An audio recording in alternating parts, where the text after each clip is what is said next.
Greetings, people of the interwebs. Jake here, and this is my solo review of Captain America: Civil War. 'Cause I actually just got back home from seeing the movie. Saw the midnight showing, so it's like almost 4 a.m. here. But I figured I'd go ahead and do my review while it's nice and fresh in my head. And then, I believe Thursday is when me and the rest of the Pacey Pell gang are getting together to do our full in-depth review and podcast on the movie. So I'll try to keep this one a bit more spoiler free. So that gives you all a bit more time to go see the movie over the weekend, form your own opinions, and also, if you all want to just kind of get my view on the film without spoilers or anything like that. So there you go. So anyways, let's get right to it, shall we? This movie, I'll go ahead and say this, is basically everything Batman v Superman should have been. Because I'm sure you all are aware, I was not too crazy about Batman v Superman for various reasons. But this movie, it was again, like, the two are very similar, I guess, in terms of kind of the basic premise of, like, having, heroes clashing for whatever reasons they may be. But at least in this movie, the motivations, the stakes, they were very real. And I'm not trying to, like, bash Batman v Superman, and I'm not trying to sound like a, fanboy here and say the Marvel's better. I love both of them. It's just that this movie, Civil War, was a better movie in every sense.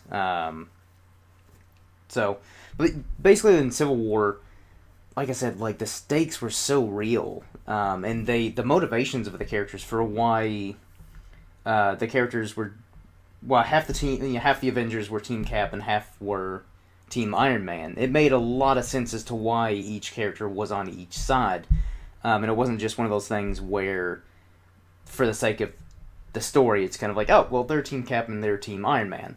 It was one of those things that was really well done, and just I loved how everything was just so, it flowed so well together from start to finish. There wasn't any part that felt shoehorned in, which is really impressive considering how crowded of a film this is. And again, this is basically an Avengers scale film, although rightfully it is a Captain America movie. So, like, and again, a lot of people are going to compare this to, like, Avengers 2.5 or whatever, which it is to a degree, but it is predominantly a Captain America movie, as it should be. And even though it is a Captain America movie, you still, there are times where you're watching the movie, or at least for me, and there are times where I was really divided on who I should, which team I should be rooting for. And the story is a little biased, obviously, because it is a Captain America movie, so it does kind of make you lean a bit more towards Captain America, which is understandable. But even in the comics, the Civil War storyline, I felt was very, even the main storyline, I felt was very Cap heavy in a lot of ways. And so, there were a lot of times where, again, like, even when I was reading the storyline, in the comics, I was flip-flopping between Iron Man and Captain America. And that's what I wanted in this movie, because I was kind of afraid that since Iron Man was kind of the antagonist, in a way, I was worried that they would make him as, like, the straight-up bad guy. But they did a really good job of not making Iron Man the bad guy of the movie. It was actually, it was actually Baron Zemo, which, he's not the best villain, but I mean, that's kind of a typical Marvel thing, really, and that's kind of really their only weakness with their movies is, for the most part, all their villains are kind of like throwaway villains, or they just don't really, like, do a whole lot with them, aside from, like, Loki. I thought Red Skull was really good. And then, of course, the Netflix villains, they're in a league of their own, and how great they are. But in terms of, like, the movies, Baron Zemo is kind of, he does fine. Like, the actor did great, and I'm not saying, like, the character was, the villain was bad. He was in a way, probably one of the more developed ones that we've seen throughout like some of the more recent Marvel movies. So at least he had motivations for what he was doing. Um, at least enough to where, sure, he wasn't the best villain and maybe like the best, plot device, but it was enough to where I'm like, oh, okay, all right, that's fine.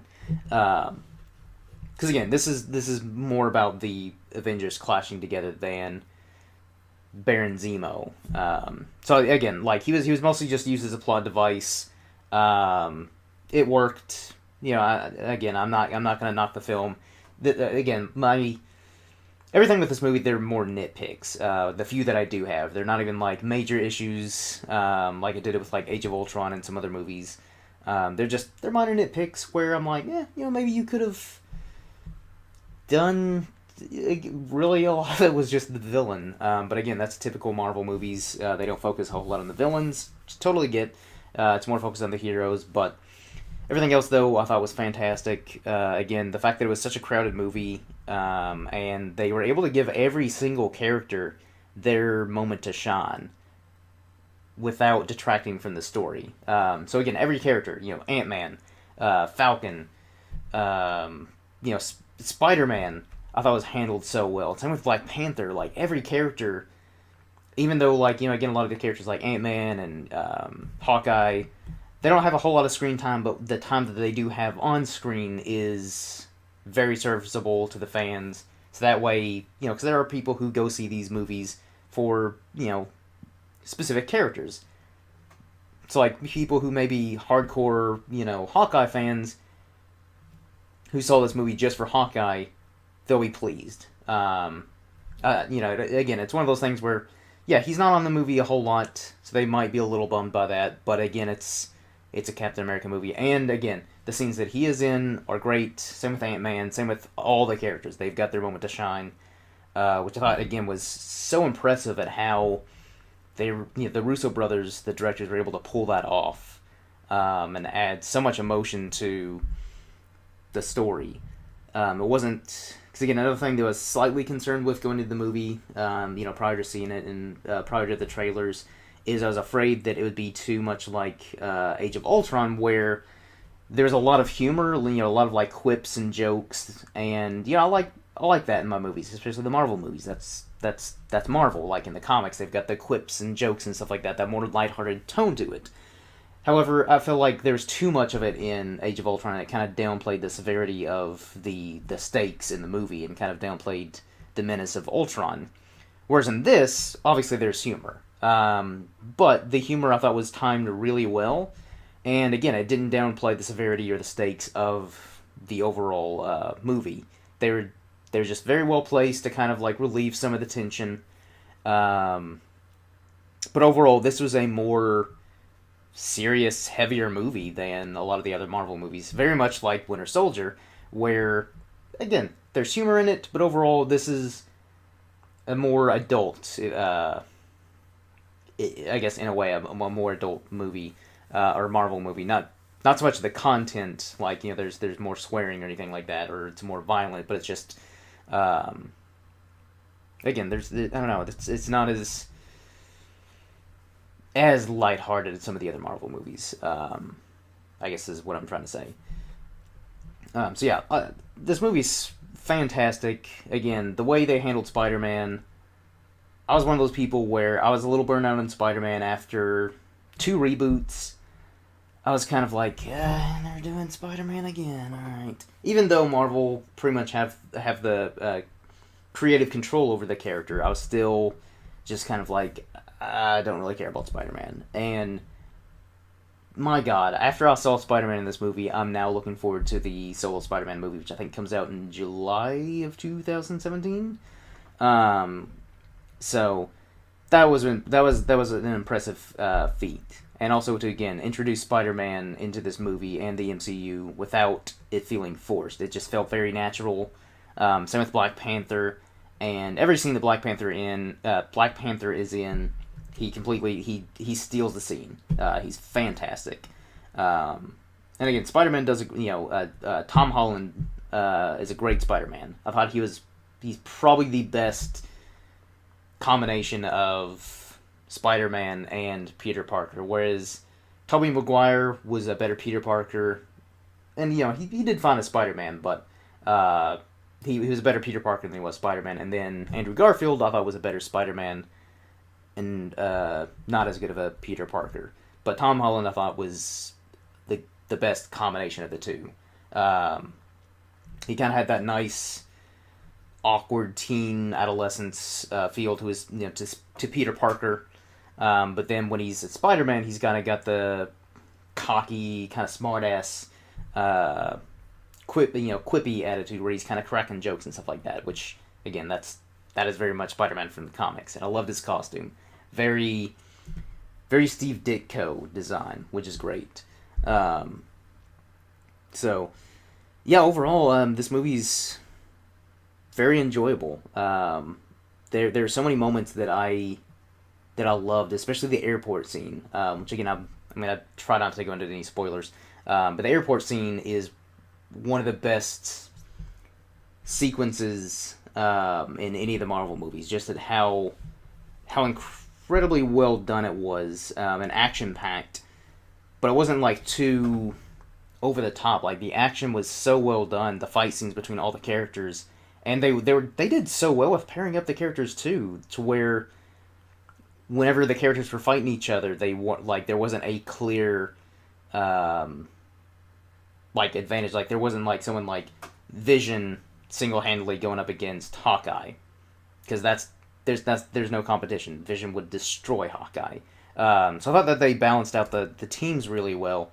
So that way it actually made the fight kind of believable, that it was able to last that long, and again it made the stakes a lot heavier as well. But yeah, again I can't stress enough how good the movie is. As of now, I could change my opinion by probably Thursday. We do our full review and podcast on it. But as of now, I want to say I still like Winter Soldier a little bit more. Which, for those of you who may not know, Winter Soldier is my favorite Marvel movie. Not just my favorite, but I think that is their most well done film in terms of cinema, and filmmaking. But it's very close. Civil War is it's definitely in the upper tier of the Marvel movies. Like it's up there with the first Iron Man, Winter Soldier, Guardians of the Galaxy, the first Avengers. It's in that upper tier of Marvel movies. So I'd say on a scale of 1 to 10, this is definitely. I'm gonna give it a 9 out of 10. Like 8.5, 9 out of 10. Yeah, I think that's fair. Because again, I had very few even nitpicks with the movie, which is very rare. Even with a lot of movies that I love and enjoy, I still have my little nitpicks. But this movie, it was kind of hard to even nitpick it, just because everything was so well done. But I think I'm gonna start wrapping this up. Otherwise, I'm just gonna keep rambling about how good the movie is and how well done it is and all that stuff. But I hope you all enjoyed this. And again, Thursday as of now is when we're gonna record our full podcast. So I'll probably have it uploaded by Friday or next Saturday. So again, since our schedules didn't quite align for all of us to go see the movie tonight, and review it together, but I think that'll work to our advantage. That'll give us all four of us more time to kind of like mull it over and form better opinions on where this movie ranks with the others. Give us time to rewatch Winter Soldier, because that was one of the things we were discussing on our drive back home, or after the theater, driving back into town. Is which do we like Winter Soldier better or Civil War? And again, as of now, I think Winter Soldier is still a little bit better, or I prefer that a little bit more. But again, my opinion could easily change by the time we do our review. But before I wrap this up, I also want to promote something else that I'm doing. So I recently joined the Film Beef podcast to do a Game of Thrones recap show. So that, for those of you who don't know, we've had the guys from Film Beef over on our channel a couple times. They're really cool guys. They've been a huge help. So if you all haven't checked them out, do that. They're really cool guys. They're really great with their podcasts. They're all about like movies and stuff like that. And they've started a recap series for different shows. And I've joined the podcast for the Game of Thrones recap of season 6. Last week we did episodes 1 and 2, which was a lot of fun because I love Game of Thrones. And we also had John Roca on as a guest to recap it with us. And for those of you who don't know who he is, he's a member of the Schmozno channel, Collider Videos YouTube channel. He's got his own podcast, Jedi Alliance, on Popcorn Network, I believe. Really cool guy. He's done tons of different things, like all throughout YouTube and tons of different channels. So it's really cool getting to talk to him and overall just talk about Game of Thrones in general, because I love the show, love the book. So it was just really nice to be able to do a recap show on it. So basically, you can check out Film Beef, go support them, and also, again, if you're caught up with Game of Thrones, feel free to check that out and hear more of me talking about Game of Thrones and other things in general. Every Sunday is when we record it. I think they'll probably be uploaded between like Monday and Tuesday night. So that way you all can check that out. Again, if you're caught up with Game of Thrones.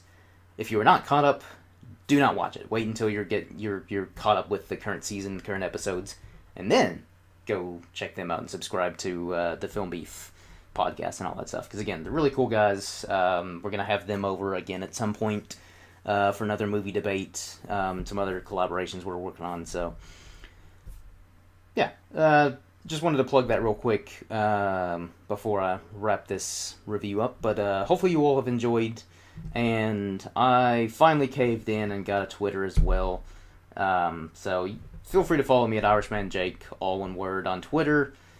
And tweet me things. I'm still kind of getting used to it. So if you tweet me, it might take me a day or two to finally respond. Because again, I'm not 100% sure what I'm doing on there yet. So yeah, things are going pretty good.